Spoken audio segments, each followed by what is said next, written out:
October 15 புதன்கிழமை. Ichabod.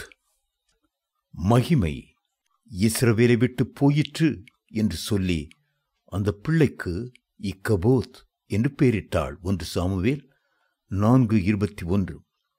ஏலியின் குமாரனும் ஊழியத்தை துன்மார்க்கமாக செய்தவனுமாகிய பினேகாஸ் என்பவரின் மனைவி குழந்தை பெற்றெடுத்த போது தேவனுடைய உடன்படிக்கை பெட்டி பெலிஸ்தியரால் பிடிபட்டு போனது. பினேகாசும் மரணமடைந்தார். இப்படிப்பட்ட சூழ்நிலையில் பிறந்த குழந்தைக்கு இக்கபோத் என்று பெயர் வைத்தாள். தேவனுடைய பெட்டி பிடிபட்டு போனபடியினால் மகிமை இஸ்ரவேலை விட்டு விலகிப் போயிற்று என்று அவள் சொன்னாள். இன்றைக்கும் அநேக விசுவாசிகளும் ஊழியக்காரர்களும் இக்கபோத்தாக பரிதாப நிலையில் வாழ்ந்து கொண்டிருக்கிறார்கள். அழைப்பை மறந்து மகிமை தங்களை விட்டு விலகுவதை உணராமல் வெளிப்பார்வைக்கு ஊழியக்காரர்களைப் போல நடித்து கொண்டிருக்கிறார்கள்.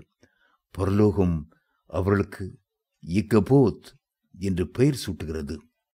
நீ மகிமையை காத்துக்கொள்ளவில்லையே, உன்மேல் வைத்த அபிஷேகத்தின் விலை மதிப்பு உனக்கு தெரியவில்லையே, பாவத்தோடு விளையாடி சிற்றின்பங்களை விரும்பி இக்கபோத்தாக நிற்கிறாயே என்று கர்த்தர் புலம்புகிறார். என்னுடைய தகப்பனாருடைய ஊழியத்தின் ஆரம்ப காலத்தில் ஒரு பெரிய தேவ ஊழியக்காரர் என்று அழைக்கப்பட்டவர் அவரை சந்தித்து, தம்பி, என்னோடு சேர்ந்து நீ ஊழியம் செய்தால் உன்னை வட இந்தியாவிலும் வெளி தேசங்களிலும் அறிமுகம் செய்கிறேன் என்றார். அவரை பற்றி என்னுடைய தகப்பனாருக்கு ஒன்றும் தெரியாதிருந்தது. அவர் அதற்காக ஜெபித்தார். அப்போது அவருடைய உள்ளத்திலே சமாதானம் இல்லாதிருந்தது.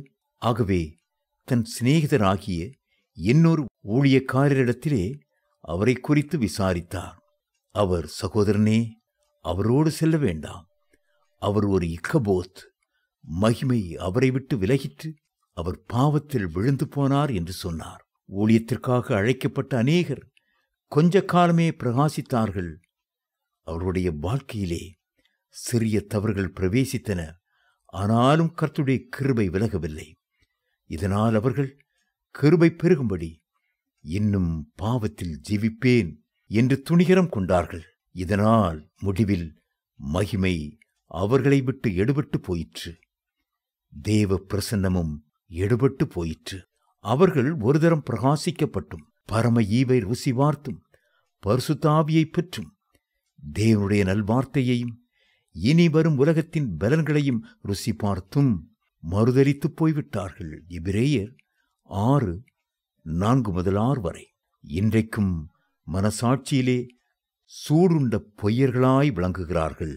அப்படித்தான் சிம்சோன் பாவத்தோடு விளையாடிக்கொண்டே இருந்தார்.